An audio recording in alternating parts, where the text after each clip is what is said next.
Good morning, student. Welcome to the second part of globalization, chapter 4, economics, class 10. So बेटा देखिए second topic है foreign trade and integration of market. तो इससे पहले case study दी है, पहले उसको देख लीजिए। इसमें कई बार आपके एमसीक्यू और वन वर्ड क्वेश्चंस आते हैं एनटीएससी में। तो सबसे पहले लास्ट टॉपिक है एमएनसी पढ़ी थी, तो उसके रिलेटेड एक छोटा सा क्वेश्चन आप कई बार आता है डिफरेंशिएट का या डिफरेंट एग्जाम्पल्स, यहाँ कुछ दिए हैं, आप भी और नोट कर सकते हैं। ठीक है, तो पहले इंडिया के एमएनसीज की बात करें तो इंडिया में कुछ बड़ी एमएनसीज हैं, वर्ल्ड वाइड हैं, जो इंडिया में वर्क कर रही हैं। Microsoft, IBM, Apple, okay, Coca Cola, Nokia, ये सब ऐसी मिला के बहुत ज़्यादा कंपनीज है बेटा। ऐसे ही वर्ल्ड लेवल पे कुछ बड़ी कंपनीज के नाम याद होने चाहिए आपको। वॉलमार्ट है, स्टेट ग्रिड है, चाइना नेशनल पेट्रोलियम है, टोयोटा है, वॉक्सवैगन है, शेल है। ये वर्ल्ड लेवल की सबसे बड़ी कंपनी। इंडिया में कुछ बड़ी कंपनीज भी हैं। इसी तरह से एक और क्वेश्चन कई बार आता है जिसमें इंडिया ओरिजिन यानी इंडियन मल्टीनेशनल कंपनीज पूछी जाती हैं। ठीक है, तो उसमें आप वोडाफोन की बात कर सकते हैं, वीडियोकॉन है, ओके, टाटा है, महिंद्रा एंड महिंद्रा है।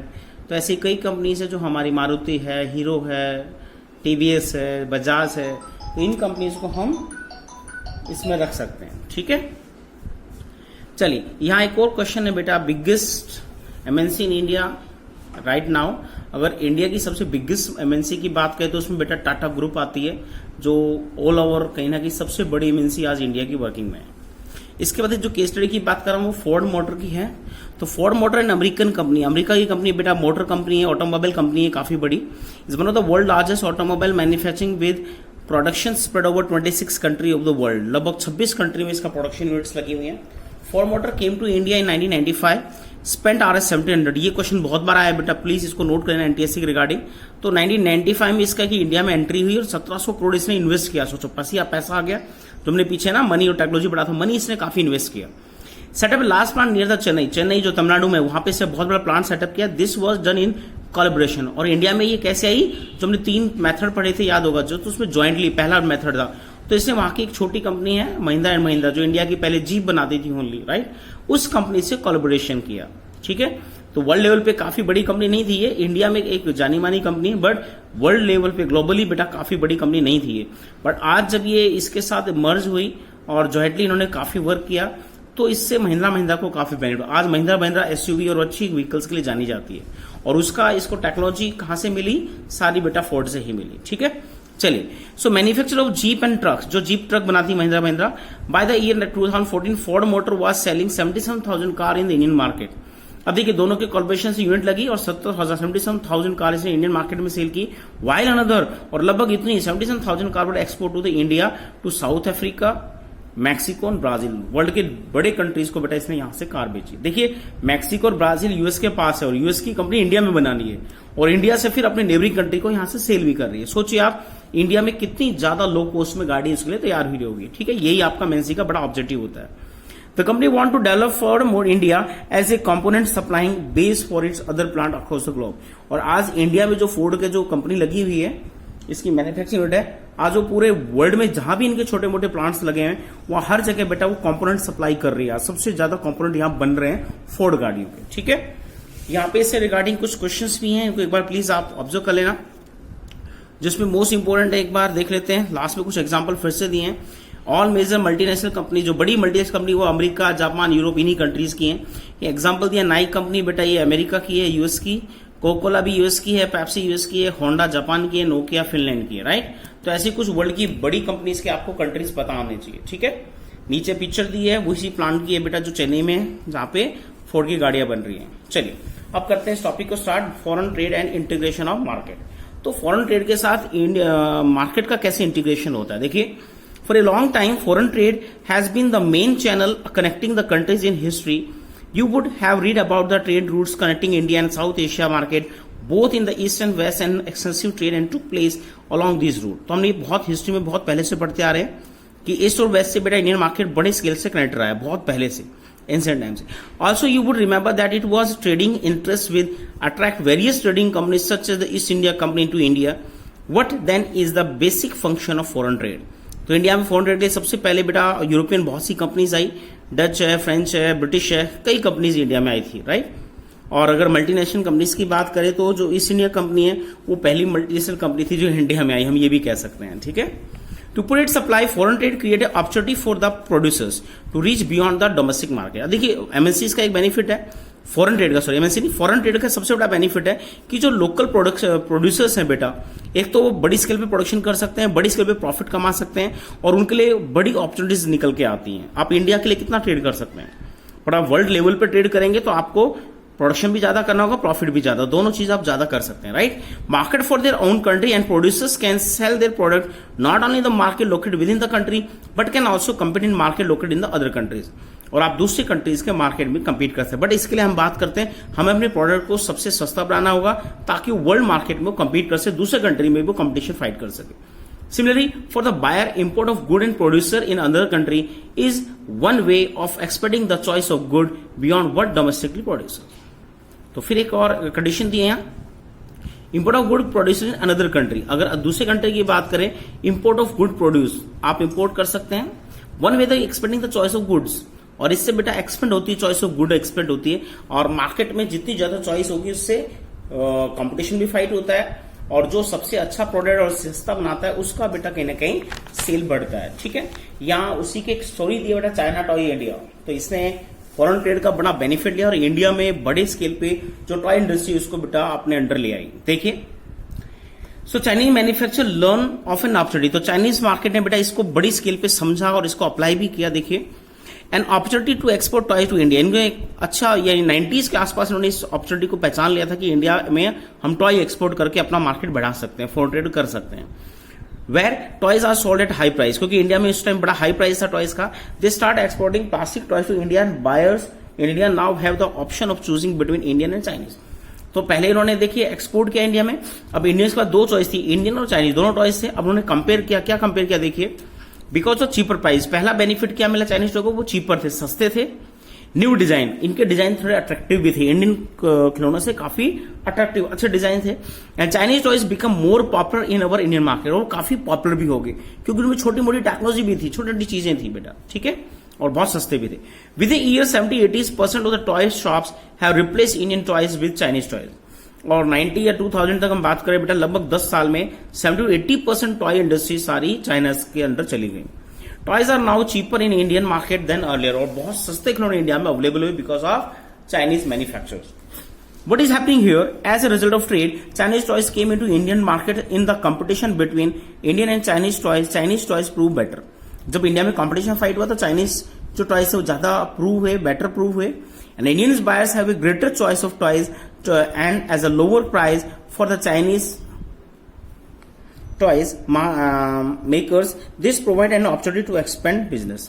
तो सबसे पहले देखो एक तो उन्हें अपॉर्चुनिटी मिली, अपने खिलौने एंटर किए, सस्ते थे, अच्छे डिजाइन थे, और यहाँ पे देखिए उन्होंने बेटर प्रूव भी कर दिया, राइट। तो इस अपॉर्चुनिटी को उन्होंने फिर अपना बिजनेस एक्सपेंड करने के लिए बड़ी स्केल पे यूज किया, और इन अगले लास्ट जो 20 साल है उसमें उन्होंने पूरी टॉय इंडस्ट्री को बेटा कैप्चर कर लिया।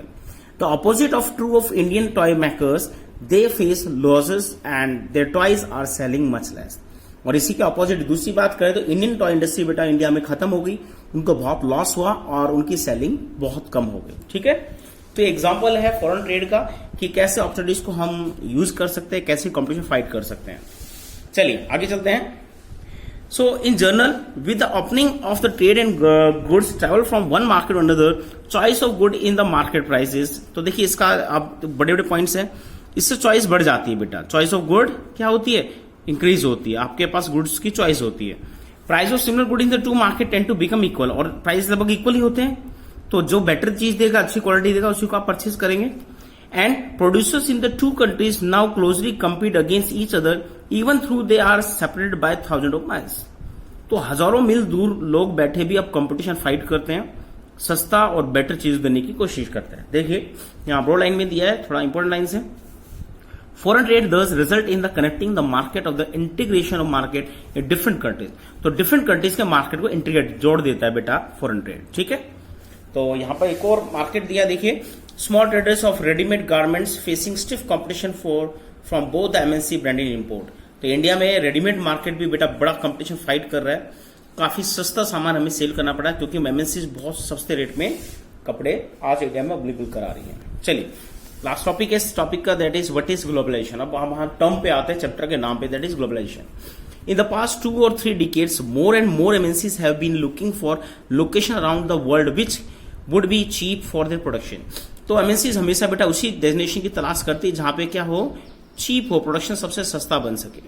अभी कोविड-19 के बाद आपको पता होगा बेटा कंडीशन चेंज हो रही है। अभी तक चाइना थी, अब चाइना से बहुत सी कंपनीज पैकअप कर रही है और वो अब कहाँ है, इंडिया की तरफ मूव कर रही है। ठीक है, और maybe in future India ही शायद इन एमएनसीज का फिर से हब बनेगा और आगे शायद आने वाले 10-15 साल में हमें जीडीपी में बहुत ज्यादा इंप्रूवमेंट मिलेगा इंडिया में।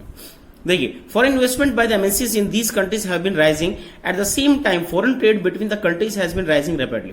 अगर ऐसा कोई चीप प्रोडक्शन एरिया दिखता है तो उन दो कंट्रीज के बीच में बहुत तेजी से फॉरेन ट्रेड एक्सचेंज होता है बेटा, उनमें ट्रेड राइज हो जाता है, बहुत तेजी से बढ़ता है। Large part of foreign trade is also control by MNC, और आज वर्ल्ड का जो फॉरेन ट्रेड है उसका बड़ा पार्ट एमएनसी ही कंट्रोल करती है। For instance, the car manufacturing plant of Ford motor in India not only produce car for the Indian market, is also export car to other developing countries and export car component for its many factories around the world. अब यहाँ Ford का example दिया, Ford India में manufacturing लगाई, सिर्फ India में नहीं, India से अपने देशों के आसपास यानी ब्राजील, मैक्सिको में भी यूएस की कंपनी वहां यहां से बनी हुई कार वहां बेच रही है, कि सोचो कितना प्रॉफिट होगा उसे।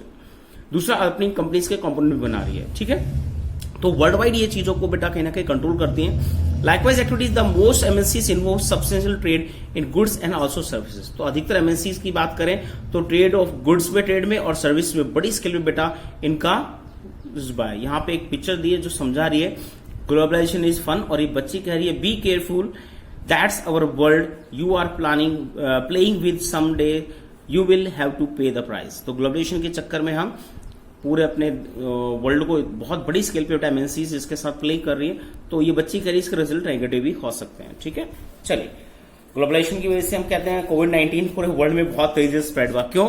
आज ट्रांसपोर्ट मीडियम बहुत अच्छे हैं बेटा, कम्युनिकेशन बहुत अच्छा है, तो यहां से वहां ट्रेड और दूसरी चीजों से कनेक्टेड है, तो चाइना से वो 2 महीने में पूरे वर्ल्ड में स्प्रेड हो गया। चलिए, लास्ट में देते हैं 2 पैरा है। The result of greater foreign investment and greater foreign trade has been greater integration of production and market across the country. उसी का ये समरी है बेटा। ग्लोबलाइजेशन, बेटा डेफिनेशन को नोट कर लेना। Globalisation is the process of rapid integration of interconnecting between countries. History में हमने बेटा ट्रेड, लिंकेज और human migration, okay, money, capital का यहां से वहां ट्रेवल करना, उसी को ग्लोबलाइजेशन से कनेक्ट किया था। इकोनॉमिक्स में आपको बस ये टर्म याद रखिए, इंटीग्रेशन, इंटरकनेक्शन याद रखनी है। ठीक है, रैपिड इंटीग्रेशन और इंटरकनेक्शन ऑफ कंट्रीज, यानी 2 या 2 से ज्यादा कंट्री आपस में इंटरकनेक्ट होते हैं, इसी को हम क्या बोलते हैं, ग्लोबलाइजेशन। ठीक है, और इसमें एमएनसी का काफी बड़ा रोल है। MNCs are playing a major role in the globalization process. More and more goods and service, investment and technology are moving between countries. तो आज गुड्स, सर्विस, इन्वेस्टमेंट, टेक्नोलॉजी बड़ी स्किल बेटा यहां से वहां मूव कर रही है, और यही बेटा हम कहते हैं एमएनसीज ग्लोबलाइजेशन में बहुत बड़ा रोल प्ले कर रही है। Most reason of the world are in closer contact with each other a few decades back. तो 10-20 साल पहले की बात करें तो इतना कॉन्टेक्ट देशों के बीच में नहीं था बेटा। हमारे यहाँ लोग यूएस में, यूरोप में या जापान से बनी हुई चीजें नहीं खरीदते, बट आज ब्रांडेड चीजें सारी अदर देशों की हमारे इंडिया में अवेलेबल है। Besides the movement of the goods, service, investment, technology, there is one more way in which the countries can be connected, that is through the movement of people. ये people migration की बात करते हैं, इससे भी बेटा बड़ी स्केल पे कनेक्टेड है। Between countries people usually move from one country to another in the search of better income. तो सबसे बड़ा जो लोगों की मूवमेंट है उसके बेटा इनकम की बात करते हैं, जॉब कह सकते हैं, बेटर जॉब और बेटर एजुकेशन, ये भी एक तीसरा रीजन है जिससे लोग मूव करते हैं, education. In the past few decade however there are has not been much increase in the movement of people between countries due to various restriction। तो लोगों ने रिस्ट्रिक्शन काफी कम हुई है, एजुकेशन है, बेटर जॉब है, इनकम के सोर्स से बड़ी स्केल पे लोग भी मूव किए हैं, और ये भी एक ग्लोबलाइजेशन का बड़ा फैक्टर है। ठीक है, तो बेटा इस सेकंड पार्ट को यही और करते हैं, और कल हम factor that have enable globalisation. Globalisation के पीछे 2 बड़े फैक्टर है, उनकी केस स्टडी के साथ हम स्टडी करेंगे। Okay, thank you.